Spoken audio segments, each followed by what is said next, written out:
The year is 69 AD, and the Roman Empire is in a state of civil war. In the previous year, the Roman legions stationed in the Rhine had put down a revolt in Gaul instigated by the aggressive tax policies of Emperor Nero. It was led by the governor of Gaul, Gaius Julius Vindex, who had declared his allegiance to support Galba, the governor of Hispania, as emperor of Rome instead of Nero.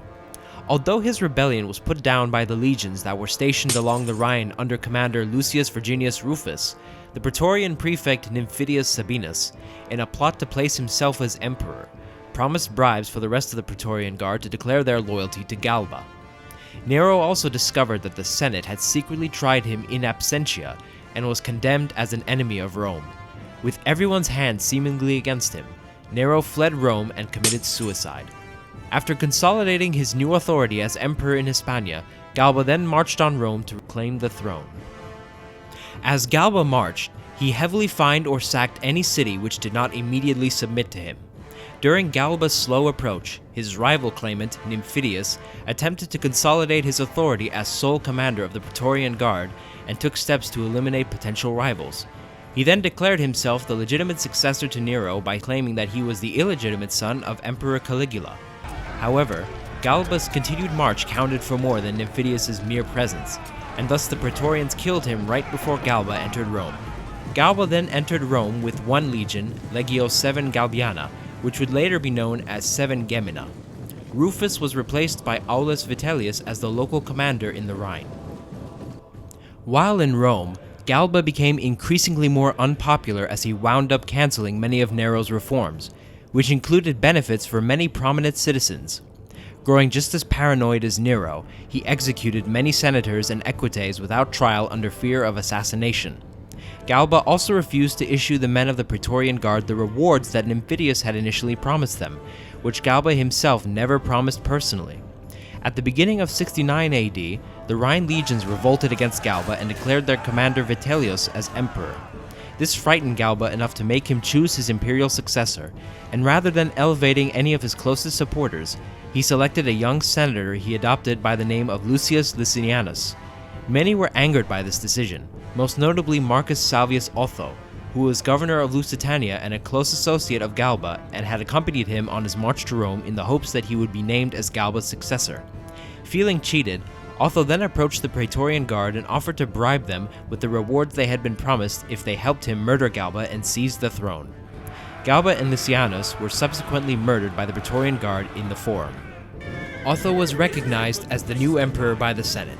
His attempts at restoring peace and stability wrecked by Galba's ascension were short-lived, as reports had arrived stating that Vitellius had dispatched his army south led by two commanders, Aulus Caecina and Fabius Valens, and was marching on Italy. Otho initially offered peace in order to avoid another civil war, even offering to marry Vitellius' daughter, but it was too late. The army being led was composed of two veteran legions, Legio 21 Rapax and Legio 5 Alaudae, along with a large contingent of Batavian auxiliaries, totaling around 70,000 men.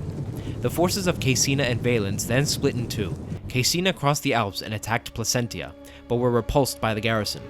They then fell back to Cremona in order to await the arrival of Valens. On March 14th, Otho left Rome and marched north with his army, leaving his brother Titianus in charge of Rome.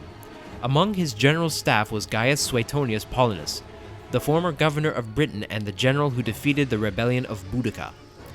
Otho's army consisted of Legio 1 Adiutrix, 13 Gemina, 14 Gemina, a hastily raised detachment of gladiators, and the Praetorian Guard.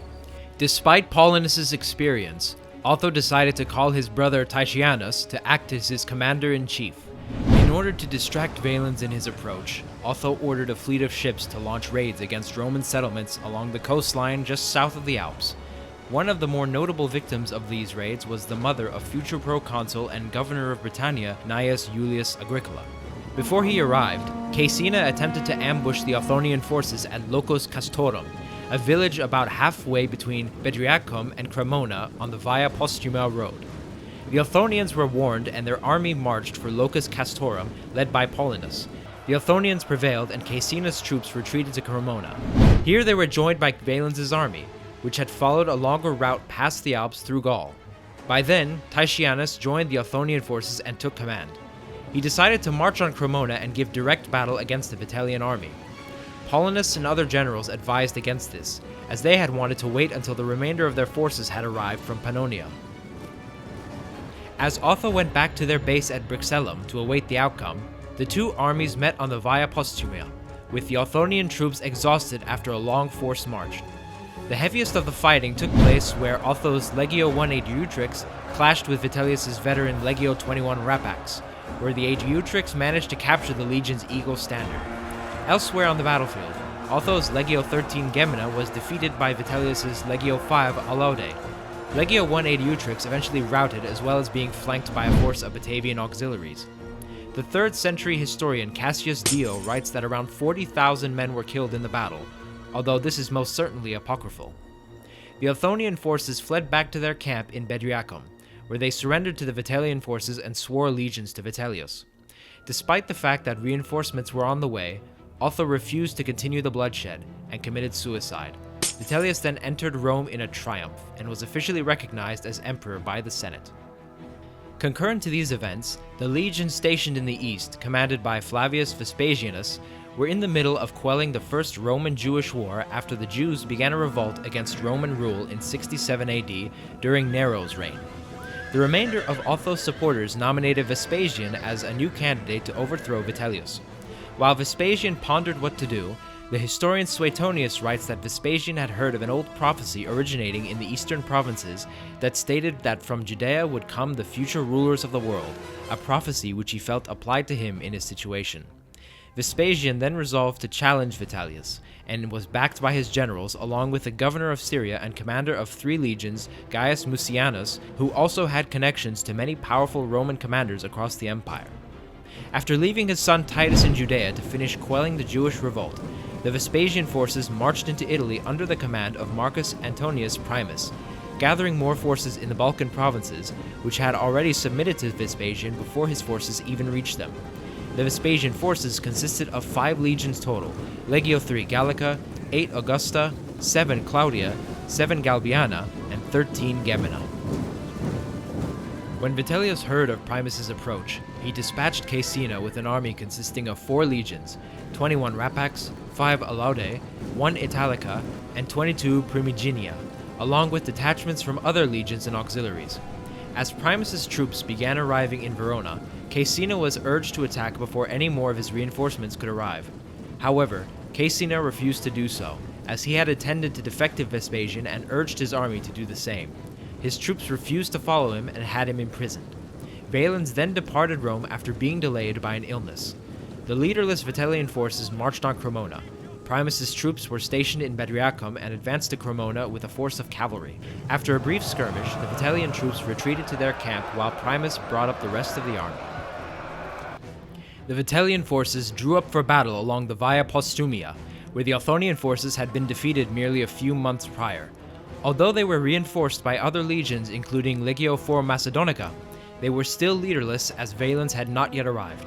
Regardless, the battle commenced, and continued through the darkness of night. When dawn broke, something unusual occurred which turned the tide of the battle completely. Primus's Legio III Gallica, which had served in Syria for many years, had adopted the local custom which involved saluting the sun as it rose. Upon seeing this, the Vitellian forces assumed the troops were celebrating the arrival of enemy reinforcements, and promptly lost heart and withdrew back to their camp, which Primus proceeded to take. Primus then attacked Cremona itself, which despite surrendering was brutally sacked and burned by the victorious troops. Primus was embarrassed by the incident and promptly forbade the keeping of Cremonan citizens as slaves, which had the unintended result of many being killed by their captors in order to evade punishment. Regardless, Primus marched into Rome, where Vitellius was captured and later executed, and Vespasian ascended to the throne, thus ending the first civil war of the Principate.